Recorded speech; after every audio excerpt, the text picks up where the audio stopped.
যাকে আমি দেবের সঙ্গে কথা বলবো, ওকে বোঝাতে হবে ভালো করে। দাদা, ডক্টর কিন্তু বারণ করেছে, ওকে জোর করা ঠিক হবে না। তোরা কি চাইছিস?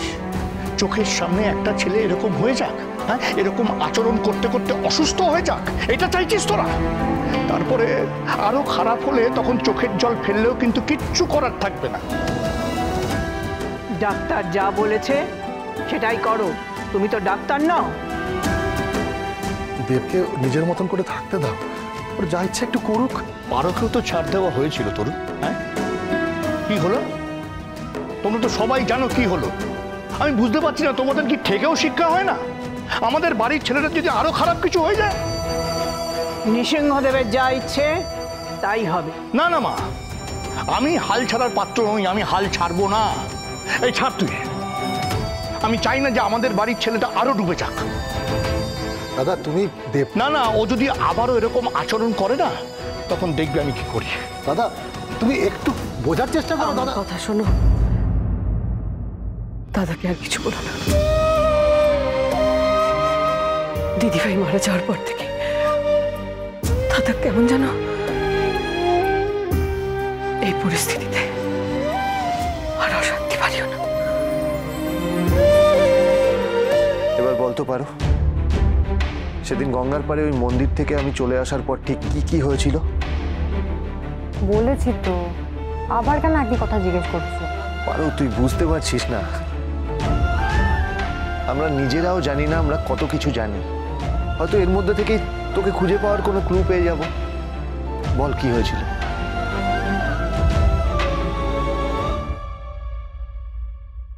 সেদিন তুমি চলে যাওয়ার পর ওই ধাঁধাটার মানে আমার স্ট্রাইক করলো, ওই গোধূলি বেলার আলোটা দেখে। তুই যেখানেই তাকাবি আমাকেই পাবি। এই গোধূলি আলোর মতো আমরা চিরসত্য হয়ে থাকবো। দিন নয়, রাত নয়, তার মানে দিন আর রাতের মাঝখানের সময়টাই হবে। তাই আমি দেরি না করে তাড়াতাড়ি বাড়ি ছুটলাম, যাতে এক সেকেন্ডও দেরি না হয়। বাড়ি গিয়ে দেখলাম কেউ নেই। কেউ থাকার কথাও না। তোর জন্য যে বার্থডে পার্টিটা অ্যারেঞ্জ করেছিলাম আমাদের রিসোর্টে, তোকে প্ল্যানফুলি নিয়ে বেরিয়ে যাওয়ার পর ওখানেই সবার যাওয়ার কথা ছিল। এক্সাইটমেন্টে আমি আর কোনো দিকেই দেখিনি। ঠাকুর দালানে উঠে আমি আলোর সোর্সটা খোঁজার চেষ্টা করছিলাম। তারপর দেখলাম পর্দার পেছন থেকে একটা আলো এসে একটা ঠাকুরের ছবির ওপর পড়লো। আর তারপর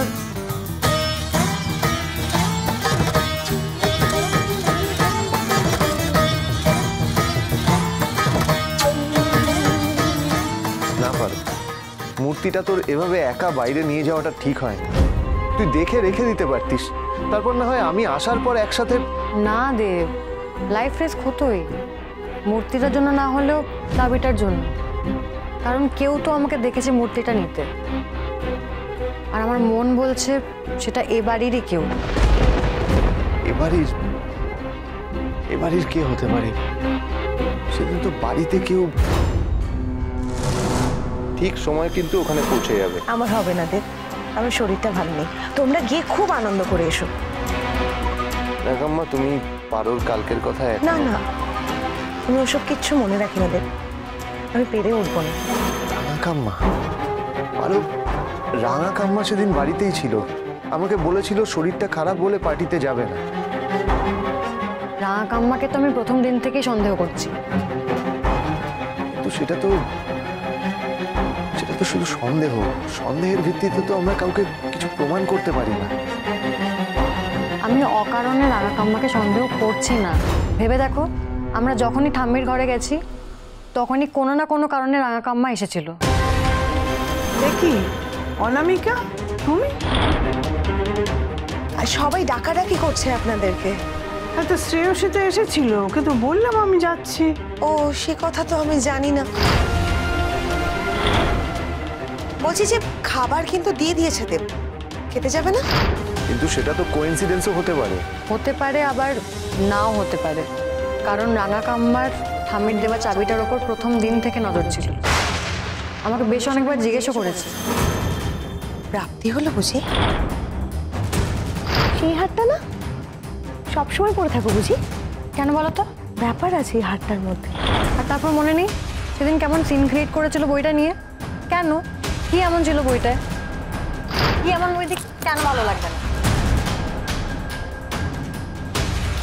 বললাম তো তোমাদের ভালো লাগার মতন না।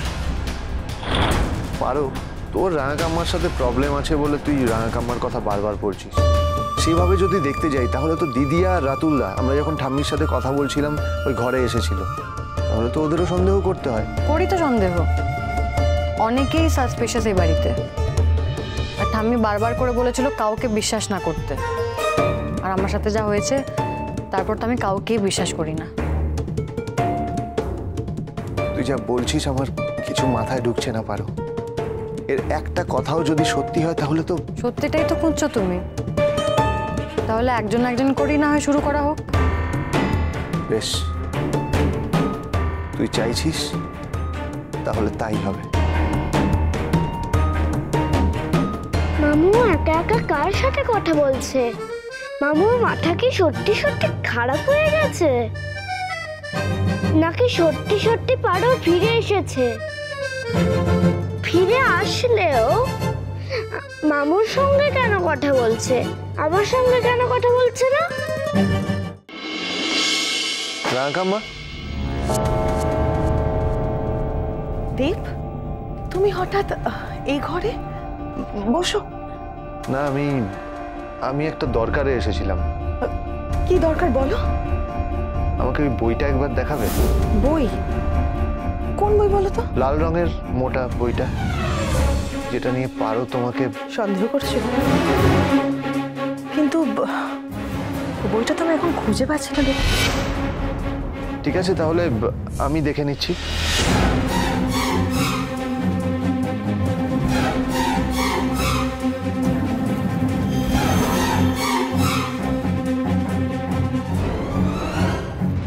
দেব, ওইদিকে দেখো কিছু বই রাখা আছে।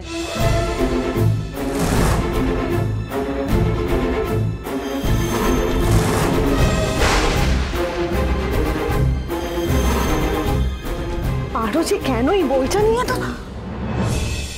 আমি দেখি একবার। দেব, ভালো করে দেখো তো।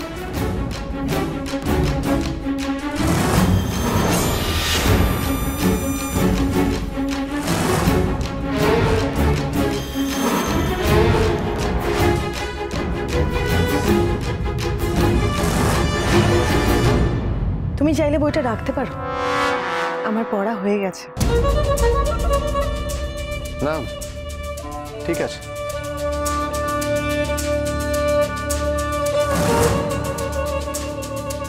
তুমি যেটা খুঁজতে এসেছো দেব, সেটা আমি কাল রাতেই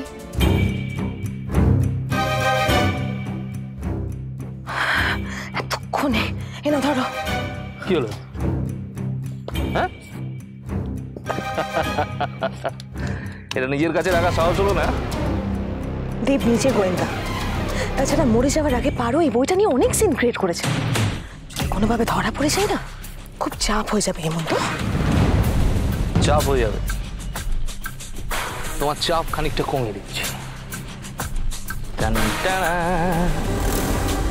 গুপ্তধনের চাবি জলে ডুবুরি নামিয়ে তুলিয়েছি। চলো। গুপ্তধনের চাবি? কিন্তু এটার সাথে তো একটা সোনার চেন ছিল, সেটা কোথায় গেল? কি? না না, ডুবুরিরা কোনো সোনার চেন ফেন পাইনি, এটাই পেয়েছে। কিন্তু আমি যেটা দেখেছিলাম সেটা তো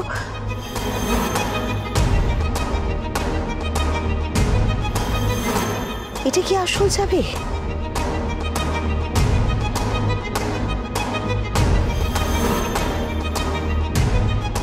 ভবিষ্যৎ ভেবে কাজ করা খুব প্রয়োজন, নাহলে কখন যে কোন বিপদ। বইটা তো তুই নিজের চোখেই দেখলি পারো। বইটার মধ্যে কোনো রকম সাসপিশিয়াস কিছু তো আমি দেখতে পেলাম না। হতেই পারে না, কিছু তো একটা ছিল যেদিন বইটা হাতে নিয়েছিলাম। ওই ওয়েট একটা বইয়ের হতে পারে না। তোর কি মনে হয়? দেবীর গলা না? কার সাথে কথা বলছে? ভেবে দেখো, যতবার বইটা চেয়েছি একবারও না কামা দেয়নি। হ্যাঁ, কিন্তু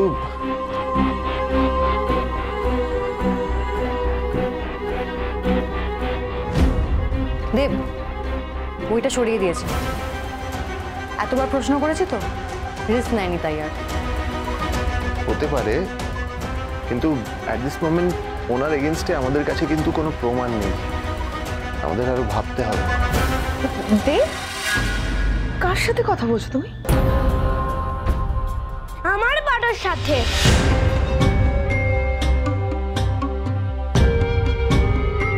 পারো এখন অন্য ইউনিভার্স থেকে মামুর সাথে কথা বলছে, কারণ মামু ওকে মিস করে।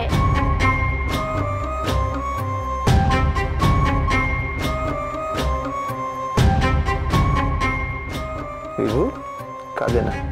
পারোকে তো আমিও মিস করি, তাহলে আমার সঙ্গে কেন কথা বলে না? তুমি বুঝি ওকে ভালোবাসো, আমি বাসি না?